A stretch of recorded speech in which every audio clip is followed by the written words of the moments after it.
Dans cette deuxième vidéo, nous allons voir comment travailler un petit peu notre image.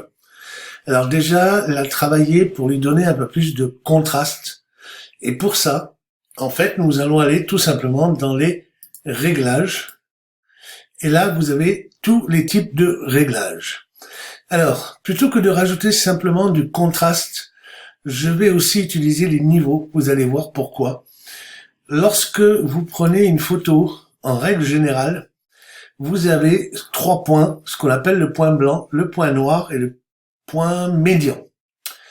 Alors, ce qui est intéressant, c'est que si vous prenez votre point blanc et que vous le ramenez, vous éclaircissez l'image, d'accord?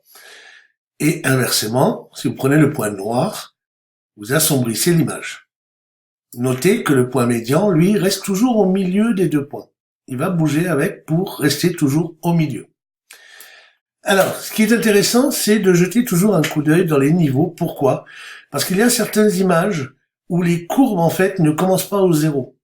Vous avez des images, notamment, alors là, c'est pas le cas parce que ce sont des images, bien sûr, issues de sites comme Pixabay, mais les images qui seront issues de votre téléphone portable ou de votre appareil photo numérique auront probablement une courbe RGB qui commencera pas forcément aux deux extrémités. Et dans ce cas-là, vous pouvez bouger un petit peu pour ramener le point blanc véritablement au début de la courbe et le point noir pareil. D'accord? Bon, c'est pas le cas ici, donc je vais faire OK. Et on va plutôt s'intéresser à la partie donc luminosité et contraste. Donc là, c'est très simple.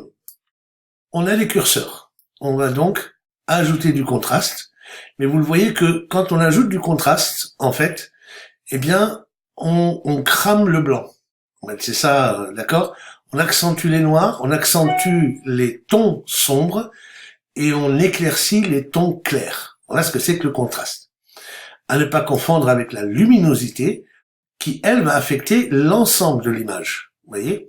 Donc, dans ce cas-là, quand on touche au contraste, ce qui est intéressant, c'est de compenser un petit peu avec la luminosité. D'accord? Voilà, quelque chose comme ça. Donc là, ce qui est intéressant, avant de faire ce travail-là, pour qu'on puisse voir le travail avant-après, c'est de travailler sur des calques différents. Là, nous avons un panneau, le panneau calque.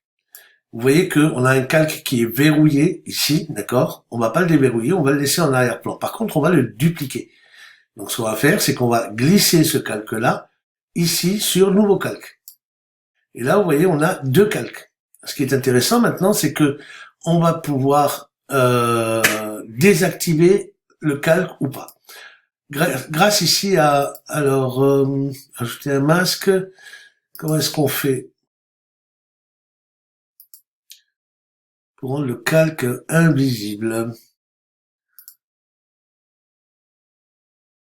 Style de calque, ajouter un masque. Là, c'est l'opacité. Ok, bon, c'est pas grave. C'est pas Photoshop, hein, c'est sûr. Alors, ce qu'on va faire, on va travailler donc ici sur notre copie, d'accord? Alors, la copie, on va bien sûr l'activer et on va travailler dessus. Donc, on a dit que on montait un peu le contraste, mais que la luminosité, il fallait jouer un peu pour compenser. Voilà. Alors maintenant, on voit la différence entre mon calque qui cache le calque d'en dessous et le calque original qu'on peut voir ici. Vous voyez la différence déjà, l'image est beaucoup plus péchue, on va dire. Mais on peut aller encore plus loin.